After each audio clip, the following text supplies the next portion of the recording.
Hello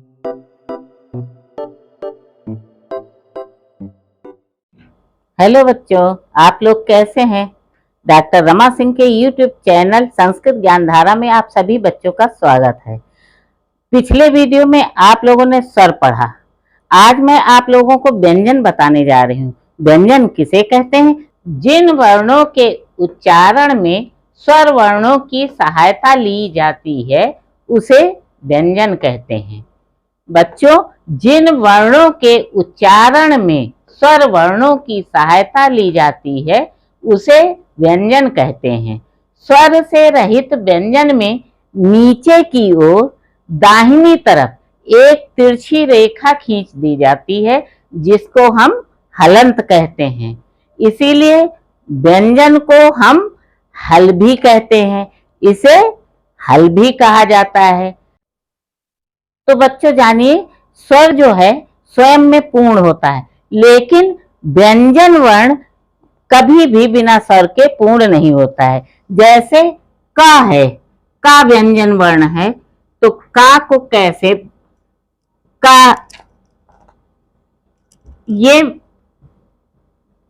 का धन आ यानी एक स्वर का मिश्रण है, एक स्वर इसमें मिला हुआ है। इसलिए व्यंजन कभी भी पूर्ण स्वतंत्र नहीं रहता है, जबकि हमारा स्वर जो है वो पूर्ण रहता है। अब का ये व्यंजन जानिए 33 होते हैं बच्चों। का वर्ग में पूरा व्यंजन आता है। का से लेकर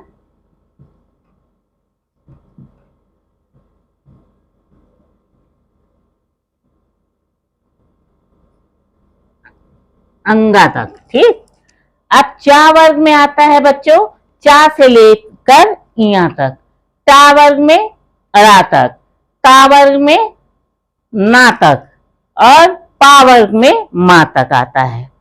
इसके बाद आपका या, रा, या, रा, ला, वा, शा, का, शा, हा, इतने वर्ण और आते हैं।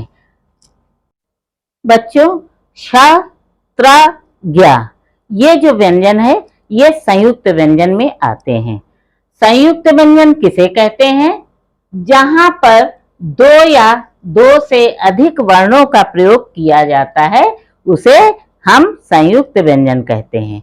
जब एक से अधिक वर्णों का प्रयोग किया जाए, जैसे छा, ये छा है, छा में एक से अधिक वर्ण प्रयोग किए गए हैं।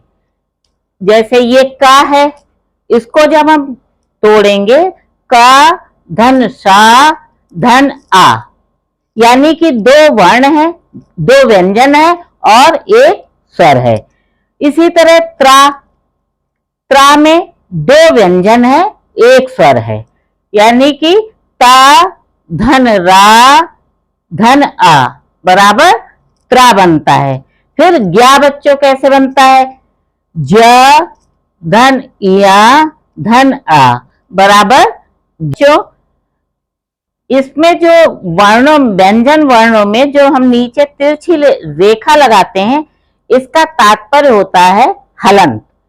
हलंत का मतलब होता है ये पूरा का नहीं है, यानी कि ये आधा का है, ये पूर्ण नहीं है, ये इतना है। जब इसमें आ मिल जाए तब ये पूरा व्यंजन बनता है।